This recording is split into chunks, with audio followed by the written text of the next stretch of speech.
Good morning, everyone. Welcome to Sunday Reflections today. I'm happy to be with you and hope that I'll have a chance to hear from you as you say hello in chat. Thanks to those of you who have already. Today we're going to be finishing up on The Spirituals and the Blues by James Cone, and we'll also be talking about the Trinity. It's Trinity Sunday today, which is one of the holidays in our church as we move through our time together. So definitely, again, happy to have you here. And we're going to start with our convening. So I will share my screen with you.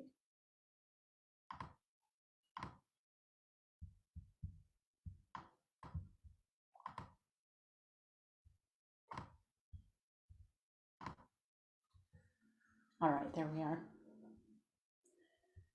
So we'll move into our convening.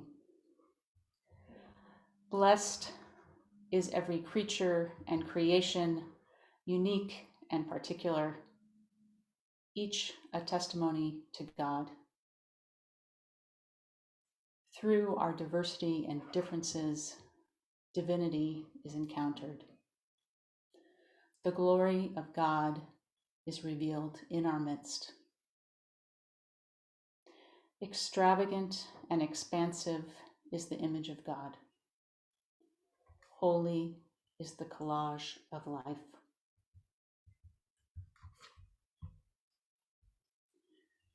We're going to move into our music now. And thanks so much to Martin for putting together this piece on the blues for us. And I'll share that with you now.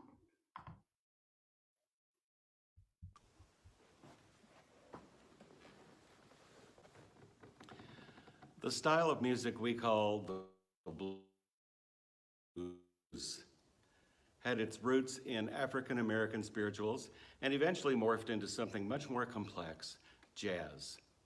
Today we enjoy all three forms of music, spirituals, blues, and jazz. Blues had its heyday in the 1910s and 1920s with such great recording artists as Bessie Smith and Ma Rainey. But what makes the blues blue? Well, appropriately enough, it is three notes called blue notes. Now, music theory geeks, those three notes are flat 3, flat 5, and flat 7. Now, for those of you who are not music theory geeks, here's a demonstration of how they work. I'm going to play a short phrase of music in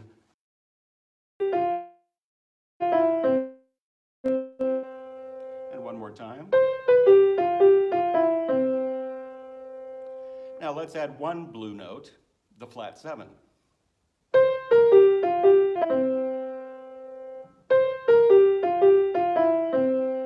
Well, that's headed in the right direction, but it's not really bluesy yet. Let's add the flat 3.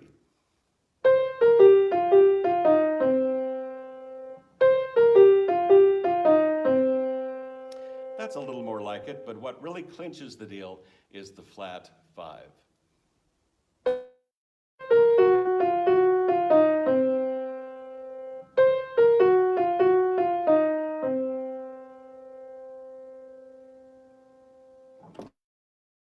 And here's a short blues piece. It's called the Railroad Street Blues.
Thanks, Martin, for that.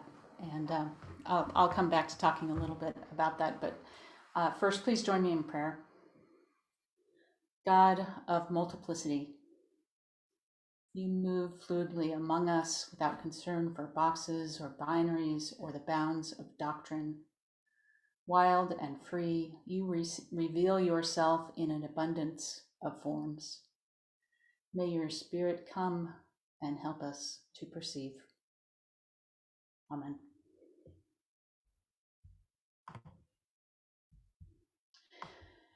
So good morning again.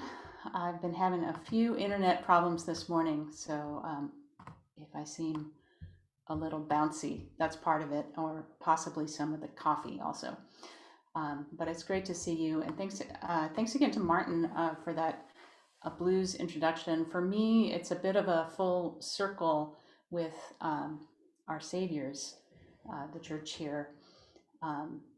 Those of you who've been around for a while might remember Paul Schmidt, who was a pastor here many years ago, prior to Martin being here, and did music ministry for part of his time here.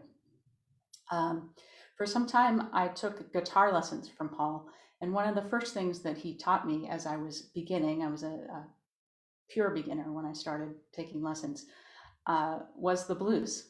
He taught me the 12-bar blues. It's just a few chords, and the way the lyrics work. And so I'm reminded of that connection across our musicians here from Oslc. And we hear the blues a lot in music that we hear today. Martin mentioned the blues as a precursor of jazz, but they also have led into rock and roll. Maybe one of the more famous ones was and is Eric Clapton, who plays a lot of blues in his music, and as a part of Cream as well. There were a couple songs that came to mind for me were Nobody Knows You When You're Down and Out, and another, Before You Accuse Me, Take a Look at Yourself. So you can look up those. They have that kind of classic blues overview, which Martin mentioned in terms of the blues scale.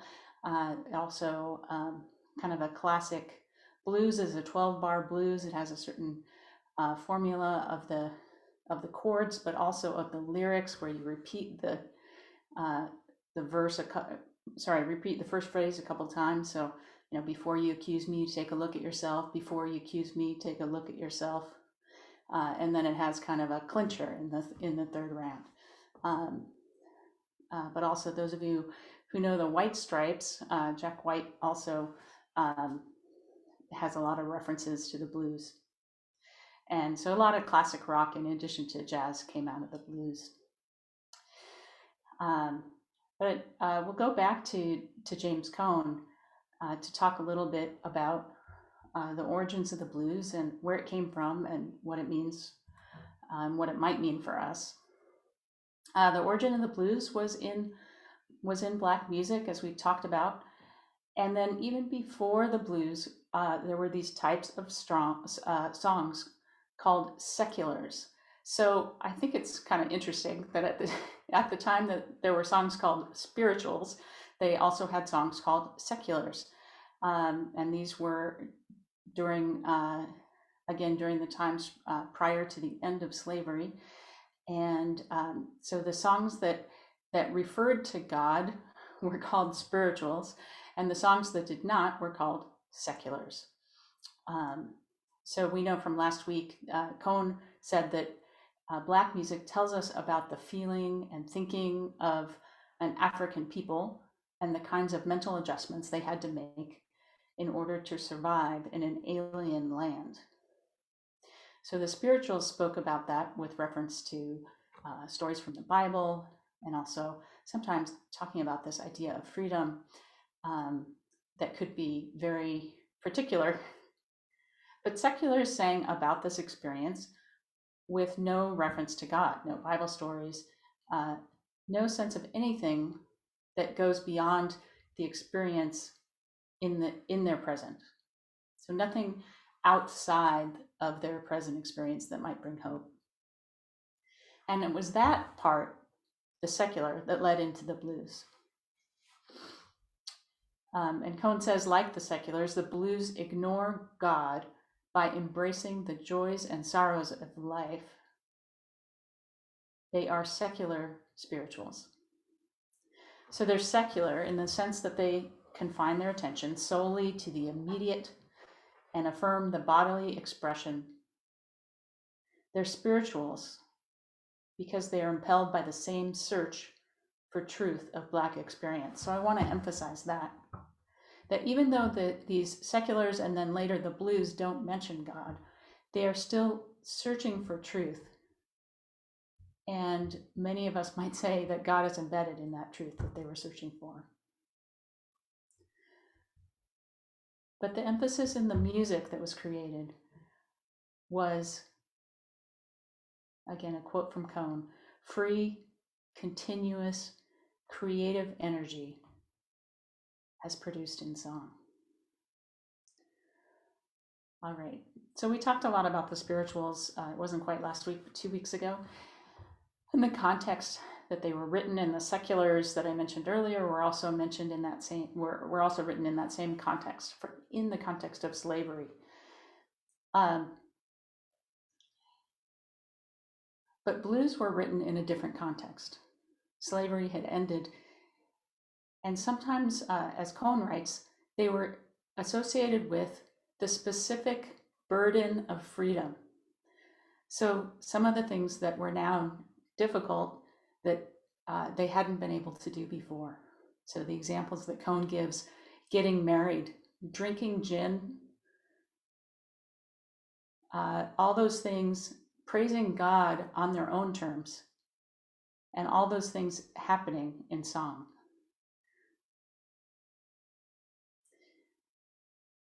So they were about their very real experience of being able to live in the world, maybe not in the way that they wanted, but in a completely different way than they had been before.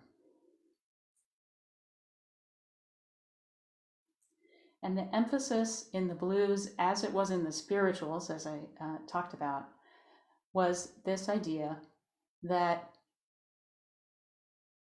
a Black person in the world is somebody. Somebody, regardless of what new laws preventing them from working, regardless of their being not having the life that they are expecting, regardless of how people treat them, that their experience is important and is significant. So in that way, Cohn emphasizes that the blues and the spirituals are telling one larger story of the full experience of Black people in that time in America. He also points to the beginning of another set of stories of hip hop. And this book was written in 1973, so I'm guessing there was a later edition that added that little piece into the end of this book, but talks about hip hop as another way of describing that adds more nuance to, again, a new context of Black experience in this country. And so, as Cohn describes, the Black experience and the full range of the experience of God as described in Black music comes out of these songs. No one type of music can fully explain the full Black of experience. They need many different types of music. The music addresses so many aspects of life, of the experience of God, of the experience of the world. Cohn says the blues are true because they combine art and life, poetry and experience, the symbolic and the real. And so together, the blues and the spirituals, hip hop, gospel, tell the story of the experience of life and of God, because God is fully embedded in life and in experience, in pain and in joy. And in this way, Blacks in the United States have been engaged in their own context and within their own lived experience. They've been engaged in understanding who God is and what that means in the world. And this is exactly what happens for a larger group of people on today's church holiday that I mentioned earlier, Trinity Sunday. Before I move into that transition, I want to mention a few books that I'm going to be referring to. I've already talked about James Cone, The Spirituals and the Blues. Another book by Yvonne Gabara, Longing for Running Water. A book, Himes and Himes, The Fullness of Faith. And then I'm going to refer to an article by Claudio Carvallis, which is on the Working Preacher website this week. So I'll refer back to those as I keep talking here. So again, the Trinity. So our churches, meaning the greater ELCA website, Sundays and Seasons, they talk about, they discuss liturgy and give hymns, those types of things. And they describe the Trinity in this way today. When we say God is the triune God, that's what the Trinity is talking about the triune God, God in three persons. I'll talk a little bit more about that. When we say God is the triune God, we are saying something about who God is beyond, before, and after the universe. So before the Trinity was named, the Bible was full of descriptions of how God worked in the world. And we had stories about the creation and the flood and the Exodus and all of those stories throughout the Old Testament. And then we had the life and death and resurrection of Jesus, all of those stories. We had the story of Pentecost. All of those things were bubbling, and people are trying to make sense, like, how do all those stories work with one God? And a group of people came together at the Council of Nicaea, and yes, the Council of Nicaea, if you've heard of the Nicene Creed, that's where it came from. And they came together in 325, and they wanted to explain all those things that had been going on in the Bible. So just as we talk about the spirituals and the blues trying to explain what is going on and trying to explain life, that's what's happening with this group at the Council of Nicaea. But of course, it was in 325. So what came out of that was different than what might come out of that today. So they were looking to explain all that creation, suffering, what it meant to thrive, God's actions on earth with Jesus, and then beyond Jesus after Jesus was gone. And in their time, that led to this Trinity: Father, Son, Holy Spirit. So God the Father, who created the earth. God the Son, and Jesus, born on earth, who lived as a person. And ultimately, God the Holy Spirit, who continues to mediate the relationship. But those aren't three different gods, they're all one God, right? So this is how they came to understand God in their time.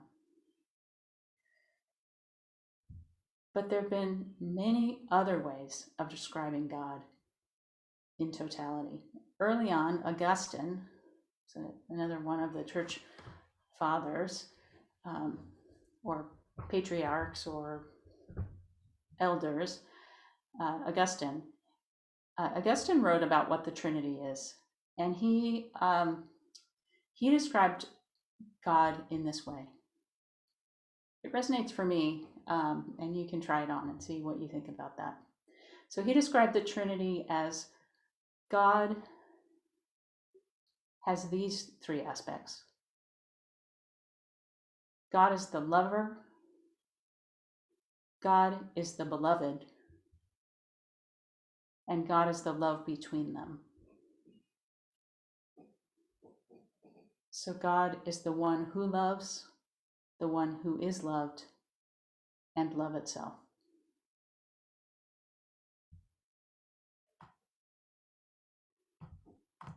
So that's another way of trying to express what God means.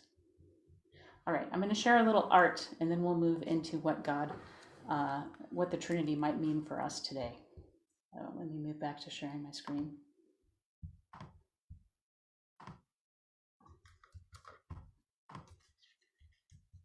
All right, so sorry, I cannot see this whole screen, so I can't actually read the title of it. So this is from Turkey. It's from Armenia, and this is kind of a typical picture of how you look at the Trinity in classic art. So we were talking about Father, Son, and Holy Spirit. This is kind of nice because it doesn't actually show the whole, it doesn't show a whole picture of God. It shows the hand of God reaching down. This is from the baptism. And it shows the hand of God reaching down from the sky at the top. You see the dove is the symbol of the Spirit. And then Jesus is hanging out in the water being baptized. I took a few pictures out so you could see some of the detail. It's a really interesting painting. We're not going to talk too much about it other than to say this is, once the idea of the Trinity came, then it got expressed into the art and it kind of got reinforced in that way. The next one I'm going to show is just a few hundred years later.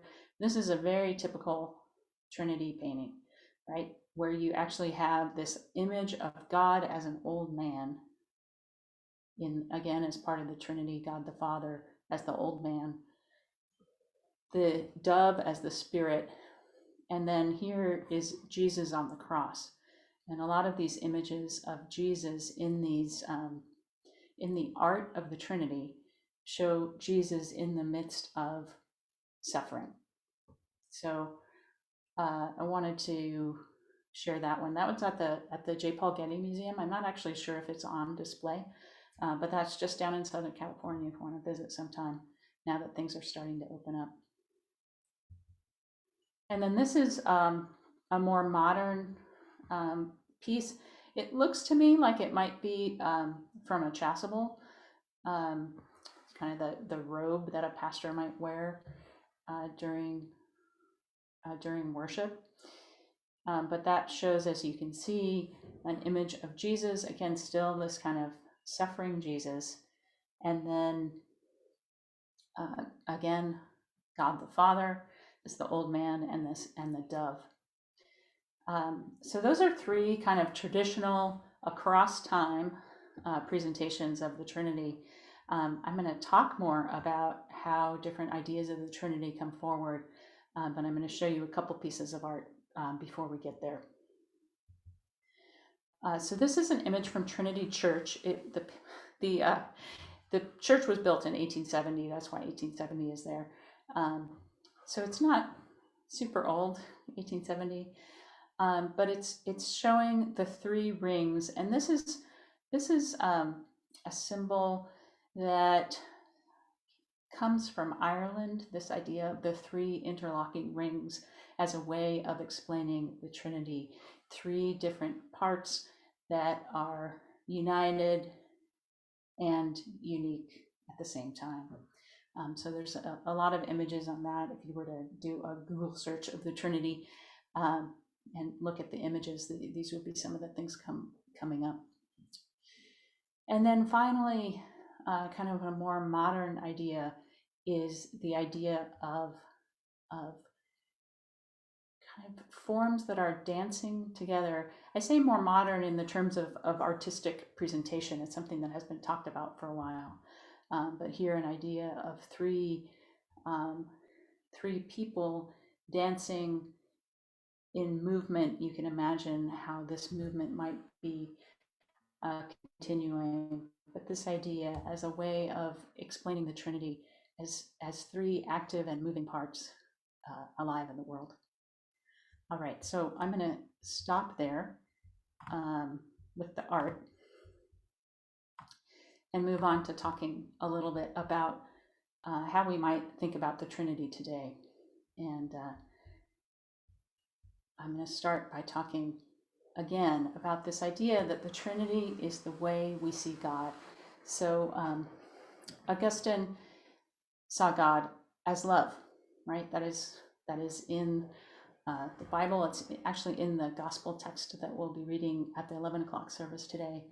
That God so loved the world, and so this is where that idea comes from. And so when we think about the Trinity, some of the questions to think about in terms of what are the things that the Trinity or our description of God has to explain to us today is, where do you see God in the world?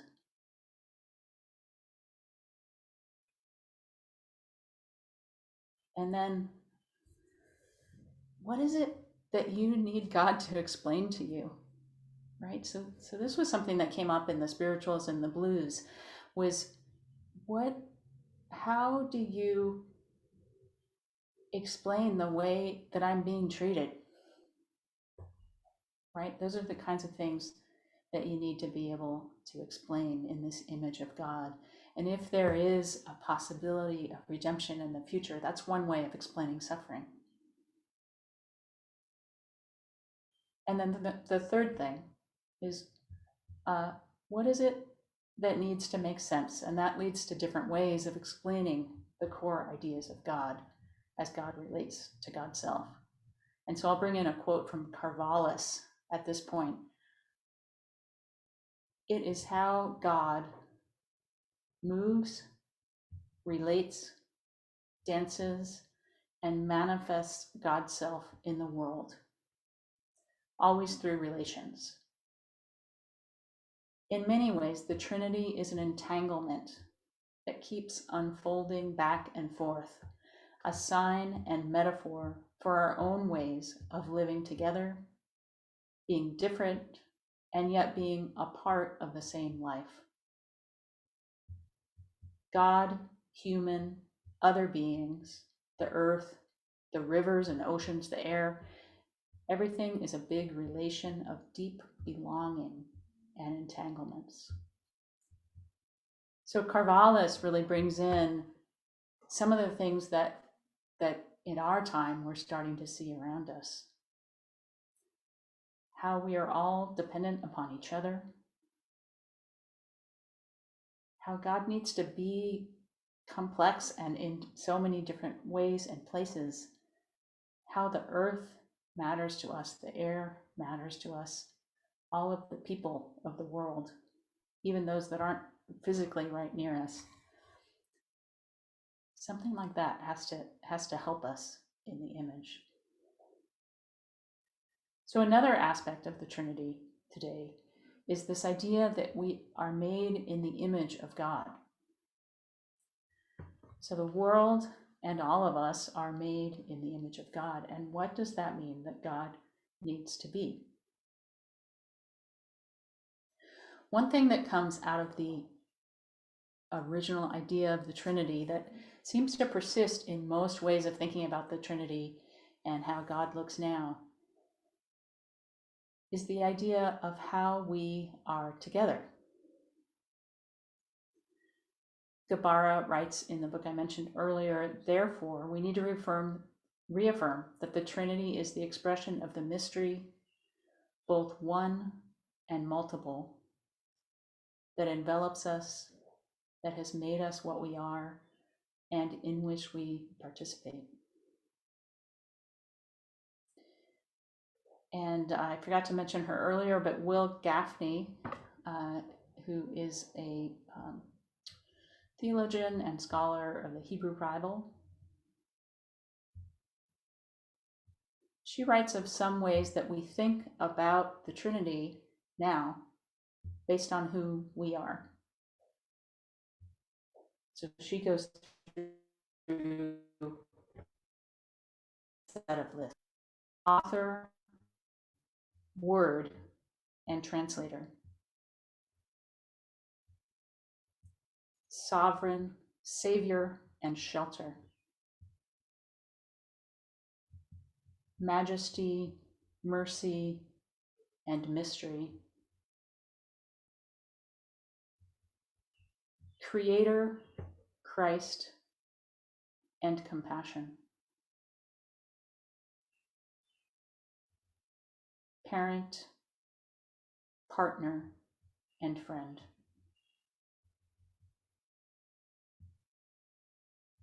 Earth maker, pain bearer, and life giver.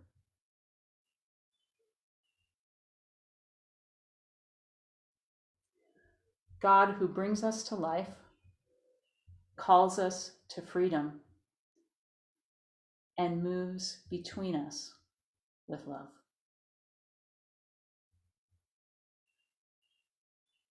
So those are some additional alternate ways of thinking about the Trinity. And then I'll finish up here with one other idea around the Trinity of today, united and multiple. And this is to finish that quote I started at the beginning about the Trinity from Sundays and Seasons. It started when we say God is the triune God, we are saying something about who God is beyond, before, and after the universe. Well, that continues to say what it is that we're saying about who God is. And it continues with this, that there is community within God. So Gabara says that Trinity is a language we build in an attempt to express our awareness of being a multitude, so all of us being unique and created in unique ways, and at the same time, a unity. We have a shared origin, a shared substance, even in the midst of this great diversity. And this image of God as multiple and one, combined with this idea that we are made in God's image, creates this idea that the individual and the community are coexistent.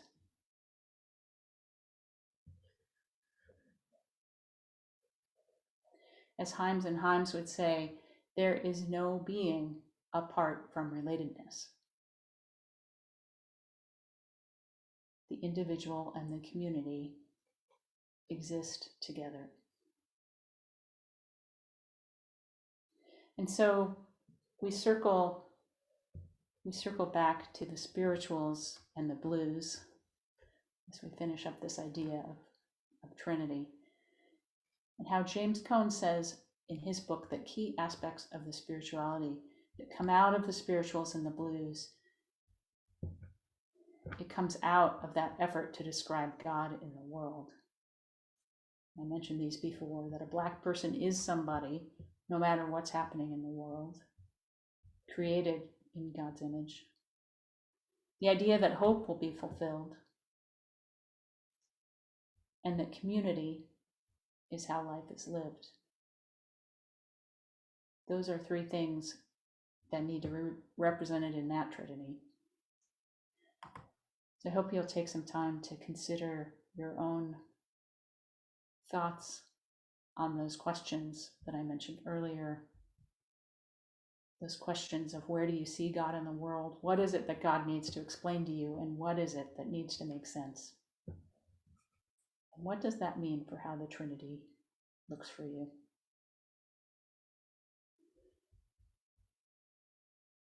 It's been great sharing this time with you. We're going to move into a time of announcements, and let's bring in our announcers.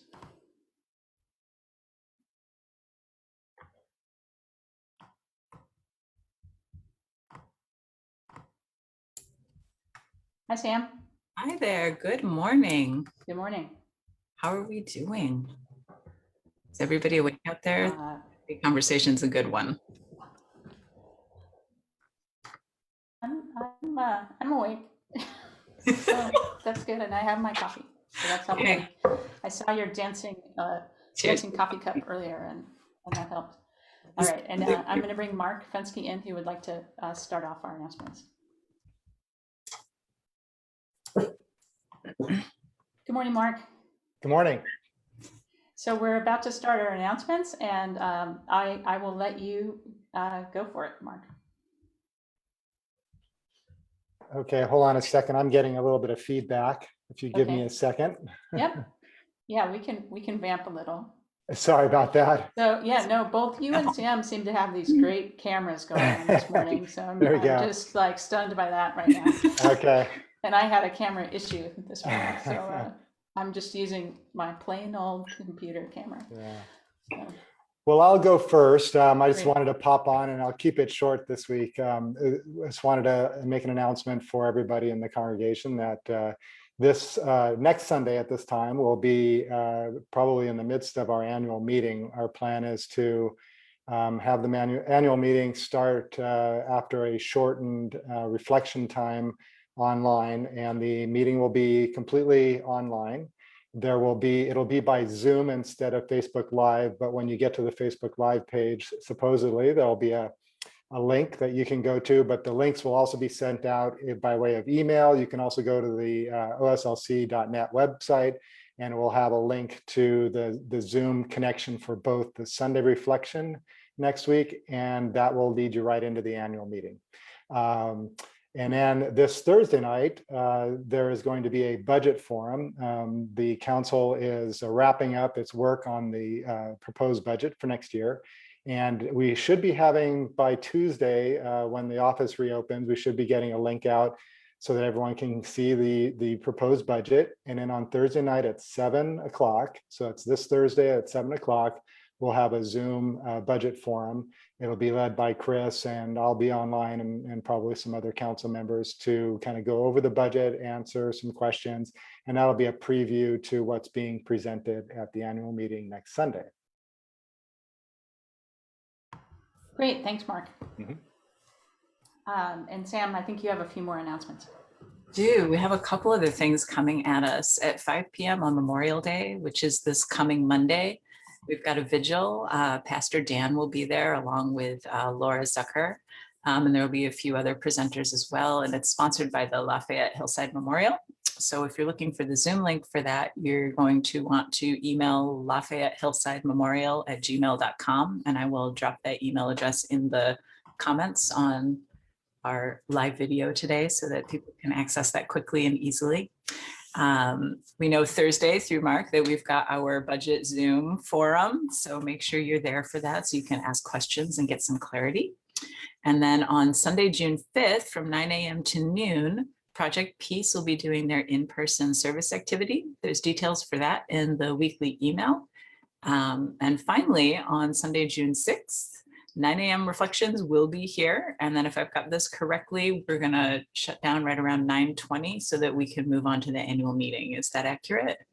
That's right. And one thing to note there is that we will be on Zoom to start. And it is it's the link that Mark was talking about. Okay. So you'll have to get a new link, not the one that you typically use Sunday morning. Okay, so that'll be important for people to make sure, write yourselves a note or something. You'll be getting a new Zoom link for that particular service. And that is all of the party information for this week, you guys. All right. Thank you, Mark and Sam, for all of our announcements this morning. I am going to add one more, which is kind of near and dear to my heart. You know, I talked about quilts last week, and this week is the week that our graduating high school students will be receiving their quilts. And I'm excited to hear Ryan, Angie, Bryce, Laura, Kira, Nick, and William are graduating this year, and so congrats to them. And that'll be happening at our 11 o'clock service today. So yeah, good news for them. And I was about to say these are kids, but they're not kids. But when they were kids, I did some milestones work with them, and it's just exciting. You know, we're going to move our benediction, which I'm not going to share with you. I'm just going to do it right here. So I ask you to go in peace, and may the Spirit, holy and just, be among you all. May she nurture solidarity across all of our communities, building righteous power, deepening bonds of love, delivering you from all that takes and kills and destroys.